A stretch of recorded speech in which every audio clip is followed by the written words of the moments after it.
Assalamualaikum warahmatullahi wabarakatuh. Selamat pagi dan salam sejahtera pada kita semua.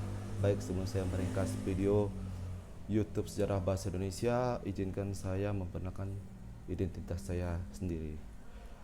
Nama saya Munawar AMD, nomor induk mahasiswa 20104172296, kelas E-Konversi Putu Sibau, jurusan Manajemen S1, mata kuliah Bahasa Indonesia, dosen Dami MPD. Alhamdulillah, puji dan syukur saya panjatkan kepada Allah Subhanahu wa taala atas limpahan rahmat dan karunia-Nya sehingga hari ini saya dapat meringkas link video sejarah bahasa Indonesia yang dikirim melalui Google Classroom di pertemuan pertama. Pada kesempatan ini, kami mengucapkan terima kasih kepada semua pihak yang telah memberikan kami semangat dan motivasi dalam pembuatan video YouTube ini, kepada dosen mata kuliah Bahasa Indonesia Ibu Dami MPD, kepada teman-teman seperjuangan yang membantu kami dalam berbagai hal. Harapan kami, informasi dan materi yang terdapat dalam makalah ini dapat bermanfaat bagi pembaca.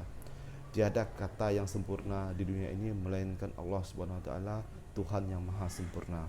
Karena itu kami memohon kritik dan saran yang membangun bagi perbaikan video YouTube kami. Selanjutnya izinkan saya meringkas video sejarah bahasa Indonesia.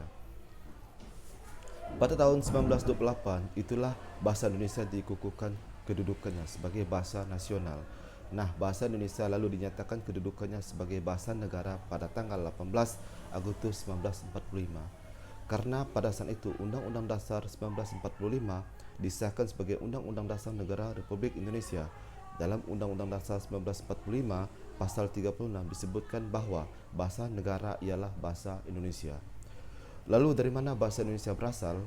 Berdasarkan keputusan Kongres Bahasa Indonesia 2 tahun 1954 di Medan, antara lain menyatakan bahwa berdasarkan sejarah, bahasa Indonesia mempunyai akar dari bahasa Melayu.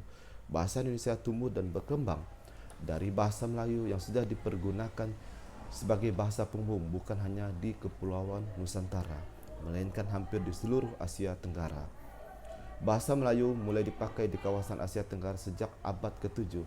Hal itu dibuktikan dengan ditemukan prasasti di Bukit Brangka tahun 683 Masehi, Talang Tuwo Brangka tahun 684 Masehi Palembang, Kota Kapur Brangka tahun 686 Masehi Bangka Barat, dan Karang Berahi Brangka tahun 688 Masehi Jambi.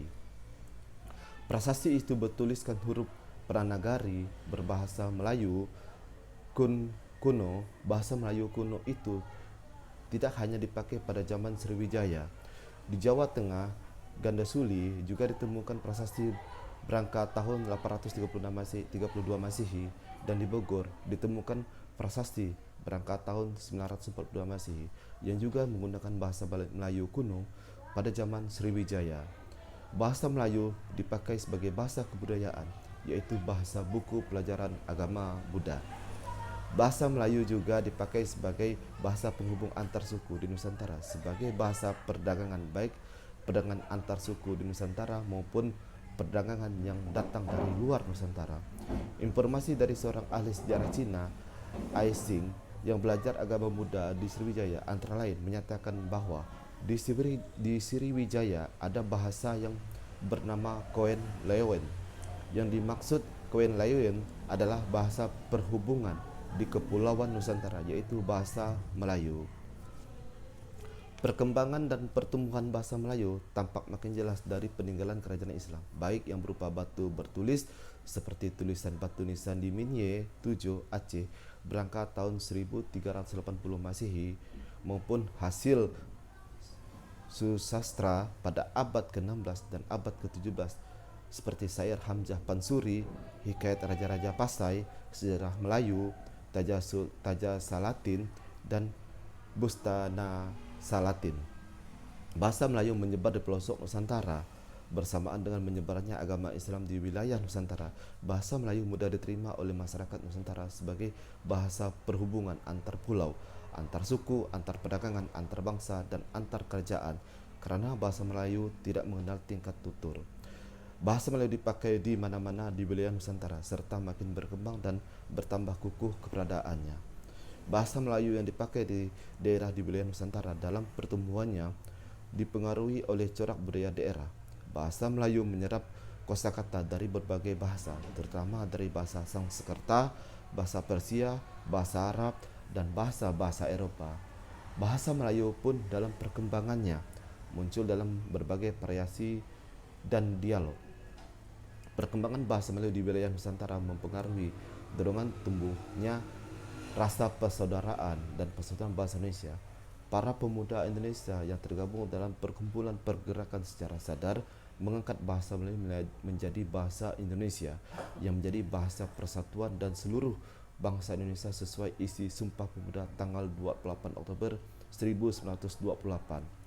Proklamasi Kemerdekaan Republik Indonesia 17 Agustus 1945 telah mengukuhkan kedudukan dan fungsi bahasa Indonesia secara konstitusional sebagai bahasa negara.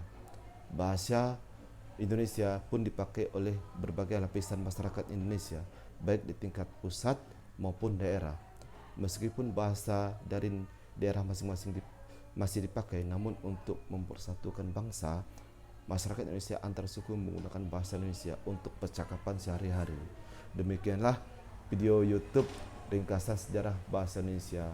Terima kasih atas perhatiannya dan segahanya. Terima kasih. Wassalamualaikum warahmatullahi wabarakatuh. Selamat pagi dan salam sejahtera buat kita semua.